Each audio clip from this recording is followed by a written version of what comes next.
Special kangkong na may piniritong tokwa. Ay guys, samahan nyo ako magluto tayo ng adobong kangkong na may tokwa. So yan guys, at nilagyan ko ng sitaw at saka yung saluyot. Ayan, ang sarap guys. So kain tayo. Ayan, samahan nyo ako magluto tayo guys ng kangkong. Ito guys, meron ako ditong sitaw. Ilang piraso lang to guys. Hihiwain ko yan ng maliliit. At ito naman may kangkong ako at saka yung saluyot pinagsama ko na. Sayang yung mga gulay ko sa rep at baka masira na. And then ito naman bumili ako ng tofu. Ito guys ay $6 ang isang piraso pero malaki yung kanyang hiwa. Ito yung guys yung sitaw ko guys. Hiniwa ko ng maliliit. At ito naman yung tofu, dumami, hiniwa ko rin na maliliit. Yan guys. At ito na nga yung aking gulay, isang saluyot at kangkong. So yan guys, mag-start na tayo magprito ng tokwa. Ito guys, nagpainit ako ng kawali, nilagyan ko ng mantika at ito ay pipirituhin ko na nga guys. Hanggang sa ito ay mag golden brown lang. Ayan.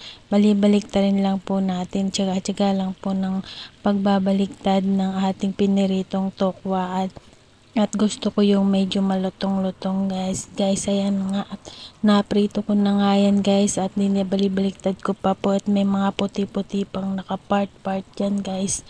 At medyo tumatalsik lang ng konti. So yun guys, at akin na nga itong ipiprito. So hindi po deep fry to, pero marami yung mantika na nilagay ko. At ayan yung pinagprituhan ko yung mantika ng baboy, yun yung ginamit ko dito guys. So yun guys, hanguin muna natin ito.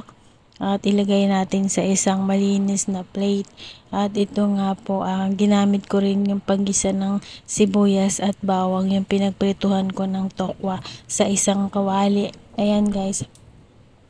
At sinabay ko na nga yung sili. So after nyan, nilagay ko na nga itong sitaw. At igigisa ko na nga itong sitaw guys. At yan, ginisa-gisa ko nga lang po at nilagyan ko nga ng toyo. Yung dark soy sauce ang nilagay ko dito. Yun, hinalo-halo ko lang po yan hanggang sa lumambot. Tapos nilagyan ko nga ng tubig. Ayan, nilagyan ko ng tubig para ito ay pakuluan at lumambot yung ating sitaw. Takpan muna natin saglit at palambutin. So ito guys, at kumulo na nga po, pwede na nga natin lagyan ng seasoning asin, seasoning mix at ng paminta.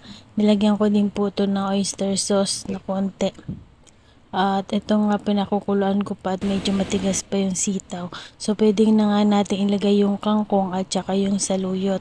Ayan, hinalo ko na nga po yun at nilagay ko na nga hanggang sa ginigisa-gisa ko lang po itong ating gulay hanggang sa ito ay maluto.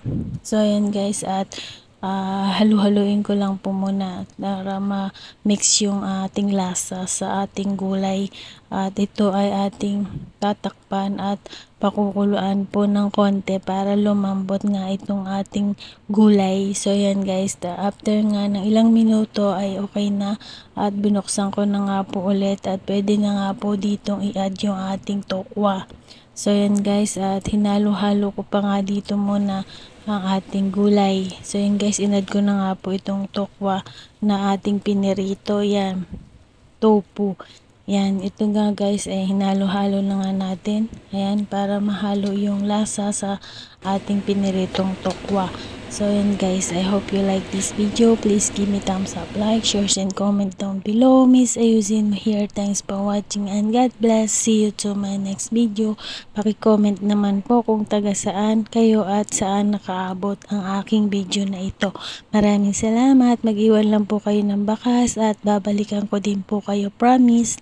Ayan, maglipat na nga po tayo dito sa malinis na plate ng kangkong at yan yung niluto ko. Ito yung dinner ko ngayon at dahil wala akong pa-dinner, ito na nga po yung aking kakainin ngayong dinner at sila po ay kakain sa labas. So yan guys, at luto na. Ang sarap po ng aking ulam. Hindi na nga po ako nagsaing at ito lang at kinain ko at saka yung natira kong sinigang na bangus. Ayan. Ayun. Sakto na po sa akin pang dinner ko yan guys. Thanks for watching and God bless po sa inyong lahat. I love you all. Mama, chup chup. Ayan. Nilagyan ko ng konting sili para umanghang. Masarap po talaga yung aking adobong kangkong na may tokwa at sitaw sa luyot. So yan guys, pinagmix-mix ko na nga yung gulay kasi masasayang na po yung aking gulay at baka mapanis masira pa. Ayan guys, ayan. O, luto na, kain na.